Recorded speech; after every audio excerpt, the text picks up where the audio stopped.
ఈరోజు ఖమ్మం నడిబొడ్డులో జరిగిన అత్యాచారం ఏదైతే ఉందో 12 సంవత్సరాల మైనర్ బాలిక మీద జరిగిన అత్యాచారం ఏదైతే ఉందో ఒక కామాంధుడు మహమ్మద్ గౌస్ పాషా అనే వ్యక్తి అతను ఇంతకు ముందు నేర చరిత్ర కూడా ఉందనేది ఒకటి వినపడుతుంది మనకి. అతను ఒక కిడ్నాప్ కేసు కూడా ఉందనేది వినపడుతుంది. అసలు అతను అలా అత్యాచారం చేయడానికి ఆయనని ప్రేరేపించింది ఏ ఆలోచన? అసలు అలాంటి ఆలోచన అతనికి ఎలా కలిగింది? ఆయన వయసు చూసుకుంటే 50 సంవత్సరాలు పైబడిన వాడు, పాప వయసు వచ్చేసి 12 సంవత్సరాలు. అంటే ఒక మనవరాలి వయసు ఉన్న పాప మీద అలాంటి ఆలోచన రావడానికి కారణం ఏంటంటే వాడి మానసిక స్థితి ఏంది, ఎంత పైశాచికత్వంతో ఎంత కర్కశంగా వాడు అలా చేస్తుంటాడు. వాడు చేసిన తప్పు కప్పిపుచ్చుకోవడానికి ఒక పాపని 3 అంతస్తుల బిల్డింగ్ నుంచి కిందకి ఎత్తేసాడంటే అంటే వాడి తర్వాత నన్ను ఎవరు ఏం చేయలేరు అనే ధైర్యం వాడికి ఉన్నది కాబట్టే వాడంతా దారుణానికి వాడు ఒడిగట్టిండు. ఇంకో విషయం చూసుకుంటే జరిగిన 3 రోజుల తర్వాతకి ఇది వెలుగులోకి వచ్చింది. అసలు పాప కండిషన్ సీవియర్గా ఉండి హాస్పిటల్లో ఉండబట్టి ఆ విషయం బయటికి రాలేదు. ఒకవేళ పాపకి స్పృహ రాకపోతే ఈ కేసు పరిస్థితి ఏమయ్యేది, అసలు జరిగిన విషయం ఎటుపోయేది? ఇది బయటపడ్డది కాబట్టి ఇది ఒక్కటే. బయట పడకుండా ఇంకెన్ని జరుగుతున్నాయి ఖమ్మంలో మనం ఒకసారి చూసుకోవాలి. ఇంకొకసారి ఇలాంటివి రిపీట్ కాకుండా ఉండాలంటే యూపీ తరహాలో శిక్షలు వేయాలి. వాడిని బహిరంగంగా ఉరిదీయడం అన్నా చేయాలి, లేదంటే మొన్న హైదరాబాద్లో జరిగిన రేప్ కేసుకి, ప్రియాంక రెడ్డి రేప్ కేసుకి ఎలా అయితే ఎన్కౌంటర్ చేశారో వీడిని కూడా ఎన్కౌంటర్ చేస్తే ఇంకొకసారి ఇలాంటి రిపీట్ కాకుండా ఉంటాయని ఒకడైనా చేయాలన్నా కానీ వాడి వెన్నులో వణుకు పుట్టేలా వీడి తీర్పు ఉండాలి. వాడు 50 సంవత్సరాలు దాటినోని తీసుకుపోయి జైలు పెడితే 3 పూటలు తిని పందికొక్కులా బలుస్తున్నాడు. వాడు జీవితం మొత్తం చూసిండు. ఈ పాప పరిస్థితి ఏంటి? 12 సంవత్సరాల పాప అంటే మంచి చెడు తెలియని పాప. ఆ పాపకి అసలు ఏం తెలియదు. తెలియని పాపను అలా చేసిన అంటే ఎంత జీవితం చూడాల్సిన పాప, స్కూల్కి వెళ్ళాల్సిన పాప మళ్ళీ బ్యాగ్ వేసుకొని స్కూల్కి వెళ్ళగలుగుతుందా? వెన్నుముక్క డ్యామేజ్ అయింది అమ్మాయిది, కాలు చేతులు ఇరినాయి, పక్కడెముకలు ఇరినాయి. అమ్మాయి ఆరోగ్య పరిస్థితి ఏంటిది? చిన్నప్పుడే ఇలాంటి ట్రామాకి గురైనప్పుడు లైఫ్ లాంగ్ అమ్మాయిని అది వెంటాడుతుంది. అది పక్కన పెట్టేస్తే అమ్మాయికి ఎక్స్గ్రేషియా ఇప్పించాలనేది మన డిమాండ్. బట్ నేననేది ఏంటంటే మనం అందరం కలిసి డిమాండ్ చేయాల్సింది ఏంటంటే దారుణానికి ఒడిగట్టింది వాడు కాబట్టి వాడి ఆస్తులు జప్తు చేయాలి.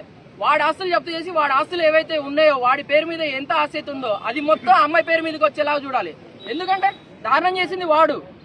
సరే గవర్నమెంట్ దీనికి బాధ్యత వహించాలి. కానీ వాడి ఆస్తులు ఎప్పుడైతే జప్తు చేసి అమ్మాయికి ఇస్తావో ఇంకొకడు ఆ దారుణానికి ఒడిగట్టకుండా చూస్తాడు. అదేవిధంగా ఖచ్చితంగా ఇలాంటి వాడిని ఎన్కౌంటర్ చేస్తేనే అవి రిపీట్ కాకుండా చూసుకుంటాయని చెప్పేసి నా ఆలోచన. జరిగిన అత్యాచారం ఏదైతే ఉందో 12 సంవత్సరాల మైనర్ బాలిక మీద జరిగిన అత్యాచారం ఏదైతే ఉందో ఒక కామాంధుడు మహమ్మద్ గౌస్ పాషా అనే వ్యక్తి అతను ఇంతకు ముందు నేర చరిత్ర కూడా ఉందనేది ఒకటి వినపడుతుంది మనకి. అతను ఒక కిడ్నాప్ కేసు కూడా ఉందనేది వినపడుతుంది. అసలు అతను అలా అత్యాచారం చేయడానికి ఆయనని ప్రేరేపించింది ఏ ఆలోచన? అసలు అలాంటి ఆలోచన అతనికి ఎలా కలిగింది? ఆయన వయసు చూసుకుంటే 50 సంవత్సరాలు పైబడిన వాడు, పాప వయసు వచ్చేసి 12 సంవత్సరాలు. అంటే ఒక మనవరాలి వయసు ఉన్న పాప మీద అలాంటి ఆలోచన రావడానికి కారణం ఏంటంటే వాడి మానసిక స్థితి ఏంది, ఎంత పైశాచికత్వంతో ఎంత కర్కశంగా వాడు అలా చేస్తుంటాడు. వాడు చేసిన తప్పు కప్పిపుచ్చుకోవడానికి ఒక పాపని 3 అంతస్తుల బిల్డింగ్ నుంచి కిందకి ఎత్తేసాడంటే అంటే వాడి తర్వాత నన్ను ఎవరు ఏం చేయలేరు అనే ధైర్యం వాడికి ఉన్నది కాబట్టే వాడంతా దారుణానికి వాడు ఒడిగట్టిండు. ఇంకో విషయం చూసుకుంటే జరిగిన 3 రోజుల తర్వాతకి ఇది వెలుగులోకి వచ్చింది. అసలు పాప కండిషన్ సీవియర్గా ఉండి హాస్పిటల్లో ఉండబట్టి ఆ విషయం బయటికి రాలేదు. ఒకవేళ పాపకి స్పృహ రాకపోతే ఈ కేసు పరిస్థితి ఏమయ్యేది, అసలు జరిగిన విషయం ఎటుపోయేది? ఇది బయటపడ్డది కాబట్టి ఇది ఒక్కటే. బయట పడకుండా ఇంకెన్ని జరుగుతున్నాయి ఖమ్మంలో మనం ఒకసారి చూసుకోవాలి. ఇంకొకసారి ఇలాంటివి రిపీట్ కాకుండా ఉండాలంటే యూపీ తరహాలో శిక్షలు వేయాలి. వాడిని బహిరంగంగా ఉరిదీయడం అన్నా చేయాలి, లేదంటే మొన్న హైదరాబాద్లో జరిగిన రేప్ కేసుకి, ప్రియాంక రెడ్డి రేప్ కేసుకి ఎలా అయితే ఎన్కౌంటర్ చేశారో వీడిని కూడా ఎన్కౌంటర్ చేస్తే ఇంకొకసారి ఇలాంటి రిపీట్ కాకుండా ఉంటాయని ఒకడైనా చేయాలన్నా కానీ వాడి వెన్నులో వణుకు పుట్టేలా వీడి తీర్పు ఉండాలి. వాడు 50 సంవత్సరాలు దాటినోని తీసుకుపోయి జైలు పెడితే 3 పూటలు తిని పందికొక్కులా బలుస్తున్నాడు. వాడు జీవితం మొత్తం చూసిండు. ఈ పాప పరిస్థితి ఏంటి? 12 సంవత్సరాల పాప అంటే మంచి చెడు తెలియని పాప. ఆ పాపకి అసలు ఏం తెలియదు. తెలియని పాపను అలా చేసిన అంటే ఎంత జీవితం చూడాల్సిన పాప, స్కూల్కి వెళ్ళాల్సిన పాప మళ్ళీ బ్యాగ్ వేసుకొని స్కూల్కి వెళ్ళగలుగుతుందా? వెన్నుముక్క డ్యామేజ్ అయింది అమ్మాయిది, కాలు చేతులు ఇరినాయి, పక్కడెముకలు ఇరినాయి. అమ్మాయి ఆరోగ్య పరిస్థితి ఏంటిది?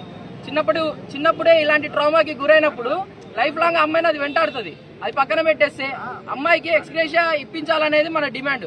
బట్ నేననేది ఏంటంటే మనం అందరం కలిసి డిమాండ్ చేయాల్సింది ఏంటంటే దారుణానికి ఒడిగట్టింది వాడు కాబట్టి వాడి ఆస్తులు జప్తు చేయాలి. వాడి ఆస్తులు జప్తు చేసి వాడి ఆస్తులు ఏవైతే ఉన్నాయో వాడి పేరు మీద ఎంత ఆస్తి ఉందో అది మొత్తం అమ్మాయి పేరు మీదకి వచ్చేలాగా చూడాలి.